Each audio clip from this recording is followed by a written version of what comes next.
everybody, I'm Tom Vasel. I hope you all had a fantastic Merry Christmas. We're back. Christmas is over, and so let's continue with our rundown of 2019. And today I'm taking a look at my top 10 expansions for 2019.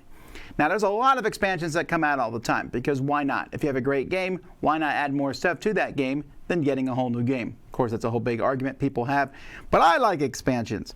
And there were several expansions I didn't get a chance to play yet this year, but I did play enough of them that I can do a pretty cool top 10 list, I think. At the end of this video, you can tell me, hey, you missed this, this, or this, and we'll talk about those there. But let's get started with my favorite 10, starting with number 10. Number 10. My number 10 is the new map pack for Ticket to Ride, which is Italy/Japan. Now, this one probably would have made it higher up on this list, except I'm not really that big of a fan of the Italy side of it. It's okay, but the Japan side is fantastic. On the Japan side, they have inset maps, something we hadn't seen before, which is pretty cool. And there's also the high-speed train that runs through Japan, and anybody can build on those, and it connects to anyone's route. It really changes the game up. It is a long map, and there is some competition for sure, like there is in Ticket to Ride.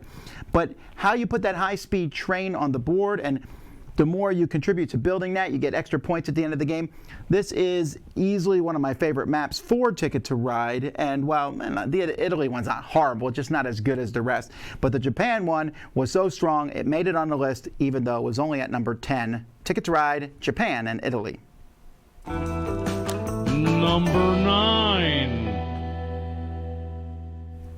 You know, there's something I really like about AEG, and that is that they really, really care about games. Yeah. Every company says that. But AEG will not release an expansion for a game unless they think that expansion's good enough. Because I know this because I talked to them about one of my favorite games, and I said, where's the next expansion? They said, it's not good enough yet to release. That's cool. Well, this one was good enough to release, and that is the expansion to Nobility.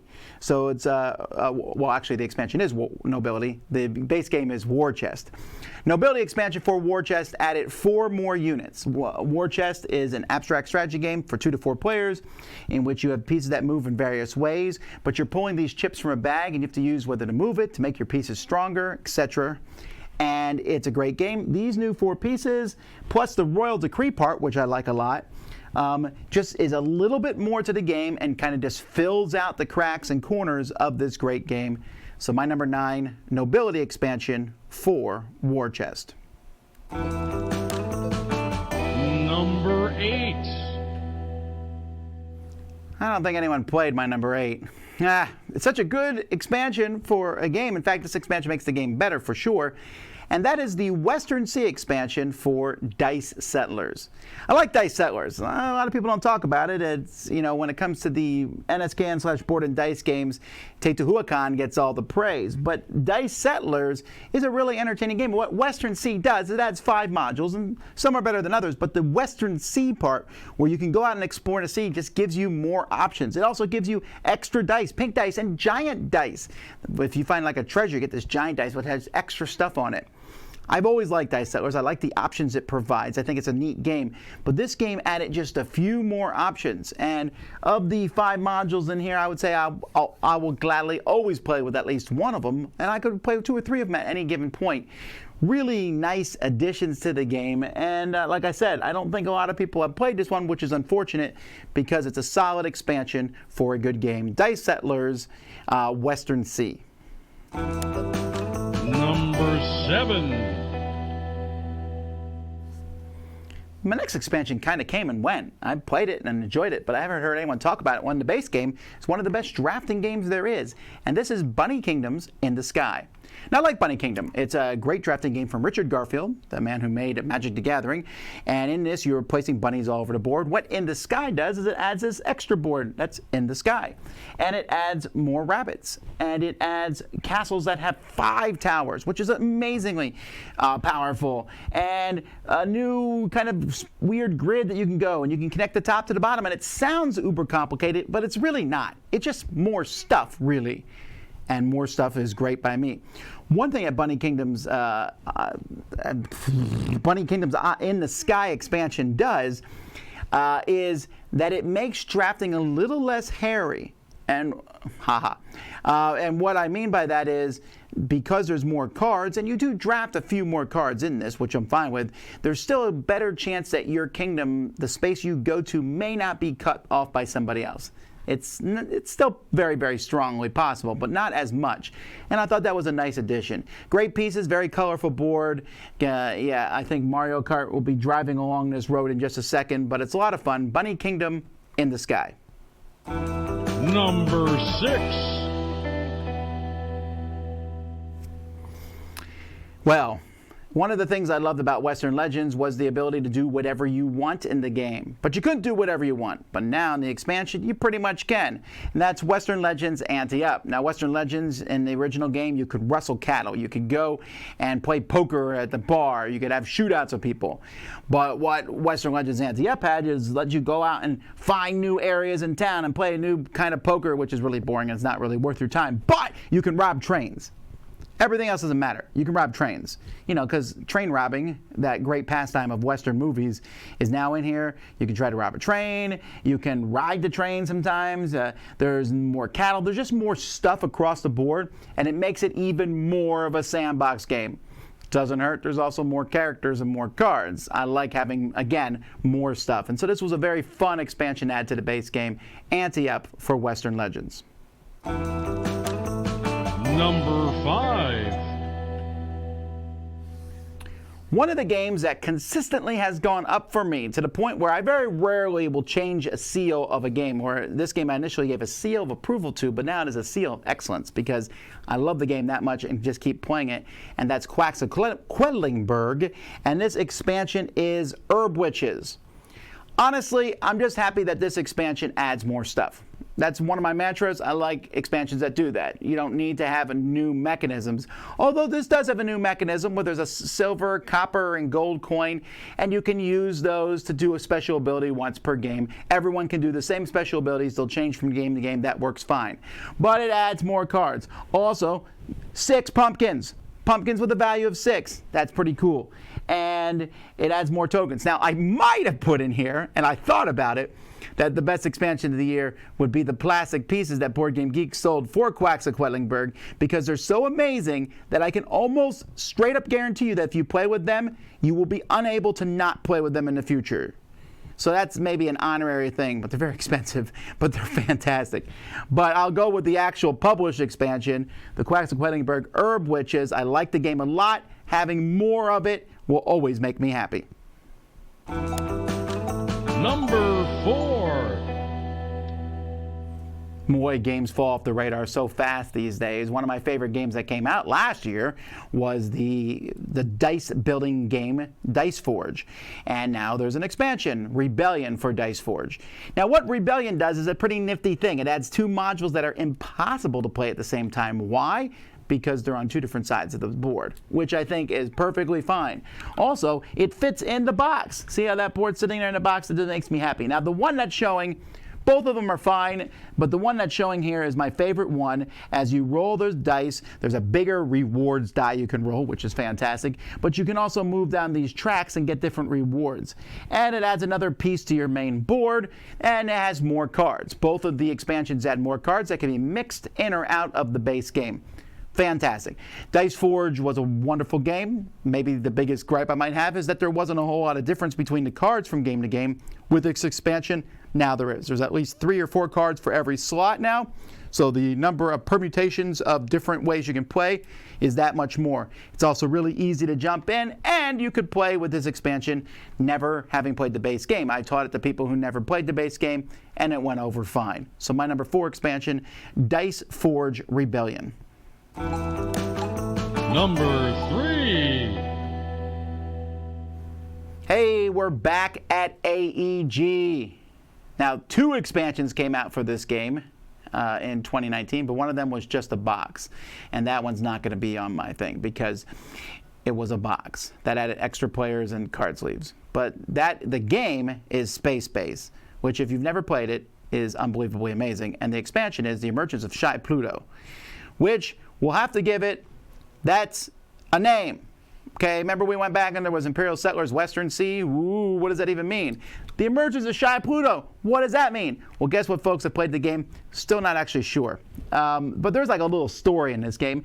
It's kind of a campaign game that adds extra stuff to Space Base. But it's like, don't worry about the campaign part. I played through the whole thing in like 2.5 hours. It's essentially a couple new modules, and they just introduce it to you, and you could play this never having played the, before. I could just throw it in and say, you don't have to play through the campaign. Here's the new rules. Here's what they do. And they're fun. It was a very enjoyable thing. There's extra cards that do different things. Look, you can see diagonal cards in this picture. They do things that seem pretty obvious, actually. And there's little dice that come in this expansion. What are they for? And there's some really neat stuff, but it's really not a lot at the end of the day, and it's something I really enjoyed playing with. So my number 3, The Emergence of Shy Pluto for Space Base. Number 2. Number 2 is the only expansion this year that I bought 4 of. How is that even possible? Why would you buy more than one of the same expansion? That's because for this game, I've never bought one of any of the expansions. I've always bought 2 to 4. And this is Pitch Car, The Loop. All right, so this is the Loop expansion for Pitch Car, which is made out of some sort of bamboo. So this picture here is a pretty good picture. It shows you the loop, and this is a bendy piece of wood. And the thing is, you don't have to build a loop with it. You can build a corkscrew, which you shouldn't because they don't actually work. But you can build a hill. You can connect Pitch Car from one table to the other table, even if they aren't the same level. You can have it do a U coming back. And you can have it do all kinds of weird things because you can bend these any way you want. And it's great. I've never actually used all 4 in the same game. The most I've ever used is 3. But hey, come on now. Just in case I ever do. But if you like Pitch Car, you should get at least one of these. It's just this neat, cool thing. Everyone's like, ooh, as they see the loop. It doesn't look like it's possible, and it's not as easy as it could have been possibly, but it brings a level to Pitch Car that we have not seen before. Lots of fun. Pitch Car, The Loop, my number 2.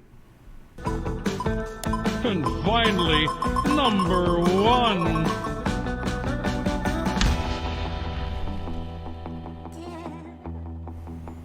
My number 1 was pretty easy, actually, because there's a lot of great expansions that came out this year, but number 1 was by far my favorite and was also one of my most anticipated expansions ever because it added so much content to the base game, and that is What Goes Up Must Come Down for 7th Continent, which is not on the box cover because they just like putting a picture there to confuse people, I guess.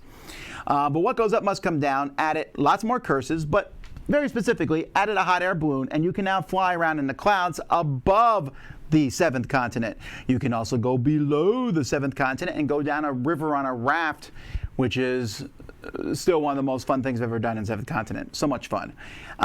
There are dangers above and below. There are all kinds of cool things, and it integrates. You can come across this stuff even if you're not playing the curses that come with this. If you're playing the regular curses, you can still possibly find the air balloon and go up in the air. You can still possibly go down in the tunnels. You probably shouldn't get out of them as soon as you can. There's just a lot of really cool stuff in this. I thought the stories were fun. It integrated very well. It pretty much doubled the content in the base game. And as 7th Continent is easily one of my favorite games, I was really happy with this expansion. So that is my number 1 expansion of the year. 7th Continent, What Goes Up Must Go Down. So, what did I miss here? You can now say it in the comments and tell me. Alrighty. Well, Vindication expansion, very good. I like the Vindication expansion a lot. There's a lot of cool things in it. The weird thing about Vindication is I love the game so much. The game comes with like 7 or 8 modules in it. So I already have a ton of expansions. So while I like the expansion for Vindication a lot, it adds some neat things, it didn't feel as necessary because I'm still exploring the base game of Vindication. And it's included expansions. Wingspan is fun. Vindication would probably have been number 11. Wingspan was a fine expansion, but it's more birds. They're good. I'm glad that they came out with it, but it's just more birds. I don't pick expansions based on how much I like the base game. I like Wingspan a lot, But, I mean, and you say, wait, you just said 7th continent. Yeah, but I like the expansion because it added so much to the game. Wingspan added some more birds, and that's not bad, but that was it. A few small rule changes, not much. And again, that's not a bad thing. It just didn't make my top list at all. Half of the roll for the Galaxy. Yeah, that's true. I liked half of the roll for the Galaxy rivalry expansion. Actually, I liked 1/3 of it a lot. And then the other 1/3 I thought was okay at best, and 1/3 I didn't like. So that doesn't make you a list of putting on. No Marvel Legendary expansions. No, not this year. I like some of them. They were fun. They just didn't make the list. Disney Villainous, good expansion. Didn't come out. Baron Park did not get that one to the table yet, so that's why that one didn't make the list. Maybe it's there. Let's see here. Teotihuacan expansion. I did not play through all of it, so I did not have a really good grasp of putting that one on the list. What else do people talk about? Gloomhaven Forgotten Circles. Oh, no. Someone here says Gloomhaven Forgotten Circle couldn't get on top. Looks like it was not good. We need to start worrying about Frosthaven. No. The reason is because there's so much Gloomhaven stuff. Getting that expansion to the table was a lot harder for me because I don't play Gloomhaven all the time like some people do. I'm sure the expansion's fantastic. The parts that I messed with were fine. It just, I don't play Gloomhaven enough that hit my top 10. I do play Gloomhaven a lot. I play Gloomhaven as much as any other game I really like. It's just that I play thousands of games. I didn't play it. I still haven't played Everdell, so therefore I have not played the expansions for that. And I think Minara is okay, so I don't really care about the expansion for Minara. And yeah, there was a lot of good expansions this year. It was really a good year for expansions. But I mean, that's going to happen anytime you have a year of good games the year before. You are by nature likely going to get good expansions the following year. Empires of the North, Japanese. Well, sure, that's fantastic. I like that, but it's so hard to even qualify that. I played it like a day after I played Empires of the North. So it didn't even feel like an expansion, just felt like factions. I know they're not from the base game, but that's cool. Underwater Cities, I've not played the expansion for that, but the boards are fantastic, so that's cool. Alrighty, well that's that. I'll be back here at 2 o'clock with Z as we continue our retrospective look at the decade. Today, we're taking a look at 2016. Thanks so much for watching. Until next time, I'm Tom Vasel, and you've been watching the best of 2019 on the Dice Tower.